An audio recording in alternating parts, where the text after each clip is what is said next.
Disturbing video provided by the Salt Lake City Police Department shows two separate incidents of on-duty police officers assaulted while patrolling the airport.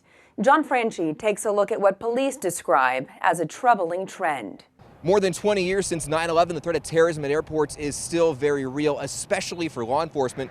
That's why their job here is so important. But more and more, they're becoming targets. Nothing that I would ever expect or have to have one of my officers go through. Every day, officers patrol every inch of Salt Lake International. They never expect passengers to do this. On March 12th, a man who police say was not a ticketed passenger and had no business at the airport sucker punched an officer.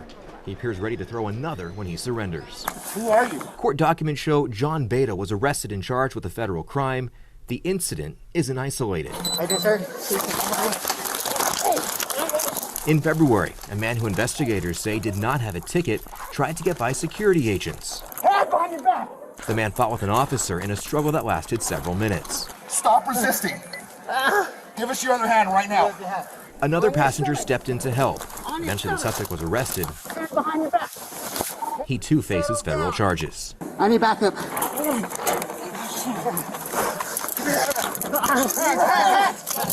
Shut up. It shows his hands up, towards his body. We don't know if he was going for a gun or brought some other device in.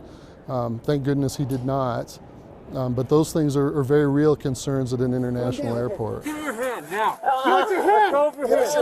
Salt Lake City police say in 2021, citywide, these incidents resisting arrest and assaulting officers increased more than 16%, and there isn't an explanation as to why. It just could be the times we're in right now, but this loss of civility and this unlawfulness really needs to stop. Sir, you're going to walk with that. Don't cause any problem, okay? Captain Stephen Bennett says the restraint and the ability of officers to de-escalate the incident speaks to their training. Both had head strikes, which clearly, shook them up, but they, were still able to keep it together and act in a professional manner. 845, we just had a male just come up and attack 852 from behind. Reasons why he believes that Salt Lake Airport is still one of the safest in the world. I would bet my life on. And thankfully, all the officers involved in these incidents only suffered minor injuries. They met with Chief Mike Brown and are back on the job here today. Reporting at Salt Lake International, John Franchi, Fox 13 News, Utah. Google is letting Spotify offer its own billing, and Wall Street bonuses hit a new record last year. CJ Papa has today's business briefs. The CEOs from U.S. airlines asking the Biden administration to ditch the mask mandates for planes and airports. The chiefs of American, United, and Delta sending a letter also asking that testing requirements for international travelers coming to the U.S. be dropped.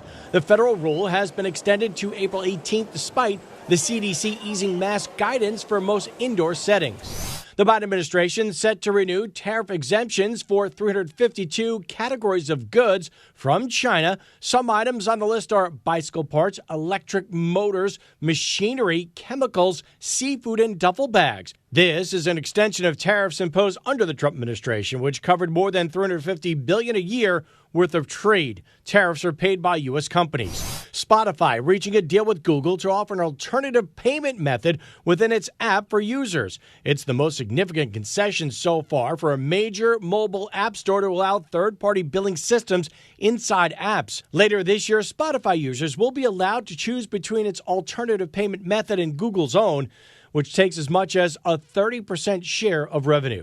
And Wall Street bonuses jumping 20% last year, with the average bonus coming in at $257,500. Some of the biggest names like Goldman Sachs and JP Morgan booking huge profits. 2021 also saw record levels of deal-making, IPOs, and trading activity. For more stories, log on to foxbusiness.com. In New York, I'm CJ Papa.